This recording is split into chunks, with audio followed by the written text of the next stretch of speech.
आज किसानों की चर्चा हो रही है और किसानों की दशा पे चंद पंक्तियों के साथ अपनी बात शुरू करना चाहूंगा। कहां रख दूं अपने हिस्से की शराफत, जहां देख वहां बेईमान ही खड़े। क्या खूब बढ़ रहा है वतन देखिए, खेतों में बिल्डर और सड़क पर किसान खड़े। माननीय सभापति महोदय, इस वर्ष प्रदेश के कई जिले में सामान्य से कई गुना अधिक वर्षा हुई और हमारे किसान साथियों की फसल बर्बाद हो गई। मैं बुंदेलखंड से आता हूं और बुंदेलखंड बहुत ही पिछड़ा क्षेत्र है और कृषि प्रधान क्षेत्र भी है। और बुंदेलखंड में अधिकतर जब किसान की फसल बर्बाद हो जाती है तो मजबूरी में हमारे किसान साथी को मजदूरी करने के लिए पलायन करके बाहर दिल्ली, मुंबई या बड़े शहरों में जाना पड़ता है और उसको बड़ी अव्यवस्था का सामना करना पड़ता है। माननीय अध्यक्ष महोदय, माननीय सभापति महोदय, यहाँ का किसान जिंदगी और मौत के बीच खड़ा रहता है। ऐसी विषम परिस्थिति जब पहले ही फसल बर्बाद होने से किसान खून के आंसू रो रहा है, सरकार इन किसानों को राहत देने की बजाय हमेशा हवाई घोषणाएं करती रहती है। ये लोग किसान की आय दुगनी करने की बात करते हैं, लेकिन हकीकत यह है कि किसान की परेशानी दुगनी हो रही है, आय कहीं दुगनी नहीं हो रही। किसान को समय पे ना तो बिजली मिल रही है और खाद के संकट ने तो उसको तोड़ कर रख दिया है। माननीय सभापति महोदय, सोसाइटियों पर खाद नहीं मिलती और जब मिलती है तो भयंकर असुविधा का सामना हमारे किसान साथियों को करना पड़ता है।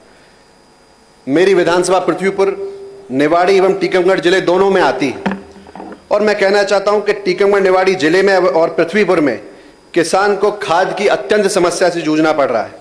रोज किसान मजबूरी में चक्का जाम कर रहे हैं, रोज उनको असुविधा हो रही है और भारी कालाबाजारी के चक्कर में जो किसान की खाद उसको मिल नहीं रही है और बहुत औने पौने दाम पे उसको मिलती है, तो बहुत महंगे दामों पे मिलती है।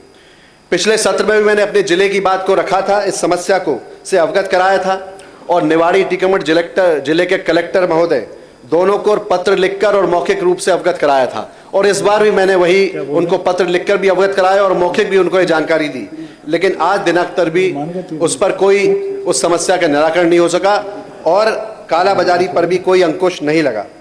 माननीय सभापति महोदय, मुझे तो ऐसा प्रतीत होता है कि सरकार की प्राथमिकता किसान नहीं बल्कि इवेंट मैनेजमेंट, घोषणा पत्र और प्रचार प्रसार है।